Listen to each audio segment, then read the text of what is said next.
Hi dudes, welcome back to our Devi reporters. இந்த video நம்ம என்ன பார்க்க போறோம்னா, நம்ம கமல் சார் ஆக்டிங்கில் அடுத்ததாக வரப்போகிற மூவி தான் தக் லைஃப். இந்த மூவிக்கான டைட்டில் அனௌன்ஸ்மெண்ட் பண்ணுறதுக்கு ஆல்ரெடி ஒரு 2 minutes வீடியோ ரிலீஸ் பண்ணியிருந்தாங்க. நம்ம கமல் சார் இன்ட்ரோ கொடுத்து அந்த வீடியோ ரிலீஸ் பண்ணியிருந்தாங்க.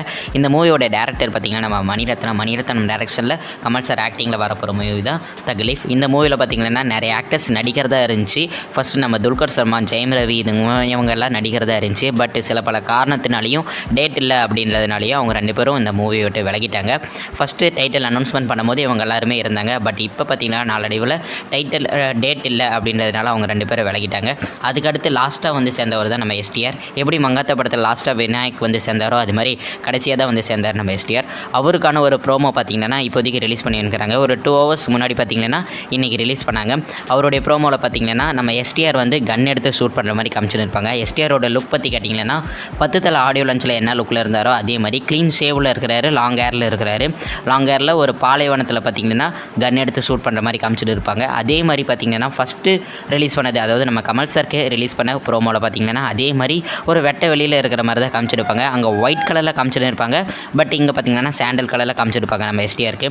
அந்த ஒயிட் கலரில் பார்த்திங்கன்னா நம்ம கமல் சார் அவருடைய இன்ட்ரோ கொடுத்துட்டு ரங்கநாயக்க சக்திவேல் நாயக்கர் அப்படின்னு சொல்லிட்டு நான் வந்து ஒரு டெரரிஸ்ட் அப்படின்னு சொல்லியிருப்பார். அவருடைய யாக்குசா அப்படின்னு சொல்லியிருப்பார். அப்படின்னா ஜப்பான் மொழியில் ஒரு டெரரிஸ்ட் அப்படின்னு சொல்லியிருப்பார். அவர் ஒரு டெரரிஸ்ட்டாக தான் ப்ளே பண்ண போகிறாரு அப்படின்றத அவர் படத்துக்கு முன்னாடியே சொல்லியிருப்பார். பட் நம்ம எஸ்டிஆர் இதில் என்ன மாதிரி ரோல் ப்ளே பண்ண போகிறாருன்னு தெரியல. எனக்கு தெரிஞ்சு ஒரு போலீஸ் ஆஃபீஸராக அந்த மாதிரி ஒரு ரோல் ப்ளே பண்ணுறதுக்கு வாய்ப்பு இருக்குது.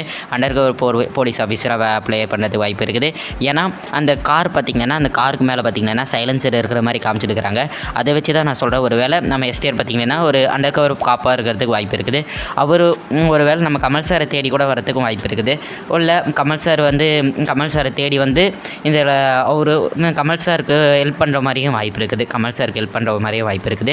ஆல்ரெடி மணிரத்னம் டைரக்ஷனில் பார்த்திங்கன்னா செக்கச்சவந்த வானம் வந்துச்சு. அந்த படத்தில் பார்த்திங்கன்னா நம்ம எஸ்டிஆர் நடிச்சுன்னு இருப்பார்.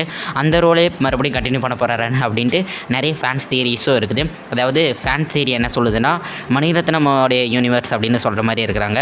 பட் எனக்கு தெரிஞ்சு அப்படியெல்லாம் இருக்கிறதுக்கு வாய்ப்பே இல்லை. செக்கச்சவந்த வானத்தில் இருக்கிற எஸ்டிஆருக்கும் இதில் இருக்கிற எஸ்டிஆருக்கும் ஏகப்பட்ட டிஃப்ரென்ஸ் இருக்குது. அது நான் சொல்லணும் உங்களுக்கு அவசியமே இல்லை, உங்களுக்கே பார்த்தாவே தெரியும் நிறைய டிஃப்ரென்ஸ் இருக்குது அப்படின்றது. கமல் சார் பார்த்திங்கன்னா நிறைய மூவி அதுக்கடுத்து சைன் பண்ணி வச்சுருக்கிறாரு அப்படின்னு சொல்லலாம். விக்ரம் படத்துக்கு அடுத்து அவருக்கு நிறைய மூவி வந்துச்சு. இந்தியன் 2க்கு ஆல்ரெடி சைன் பண்ணி புக் பண்ணி வச்சிட்டாரு. அதுக்கான ஒரு சின்ன ப்ரோமோவும் ரிலீஸ் பண்ணார். அதுக்கான ஒரு டீசரும் ரிலீஸ் பண்ணார். அதே மாதிரி தக் லைஃப் அப்படின்ட்டு அனௌன்ஸ்மெண்ட்டும் பண்ணார். அதுக்கு ஒரு டீசரும் ரிலீஸ் பண்ணார். அது மட்டும் இல்லாமல் நம்ம அன்பர் வி டைரக்ஷனில் பார்த்திங்கன்னா நம்ம கமல் சார் KH 237க்கான ஒரு ப்ரோமோவும் ரிலீஸ் பண்ணியிருக்கிறாரு. இது மாதிரி நிறைய மூவிஸ் பார்த்திங்கன்னா அவர் ஆல்ரெடி சைன் பண்ணி வச்சிட்டாரு. ஆல்ரெடி எலெக்ஷன் டைம், அதனால் எலெக்ஷன் வேலையில் இருந்ததுனால தக் லைஃபோட ஷூட்டிங் கரெக்டாக அவரால் போக முடியல, கரெக்டாக ஷூட்டிங்கை நடத்த முடியல. அதனால தான் டேட் இல்லாதனால நம்ம ஜெயம் ரவி சாரும் அதுக்கடுத்து துல்கர் சல்மானும் அந்த படத்தை விட்டு விலகிட்டாங்க அப்படின்ற மாதிரியும் ஒரு அப்டேட் வந்து இருக்குது.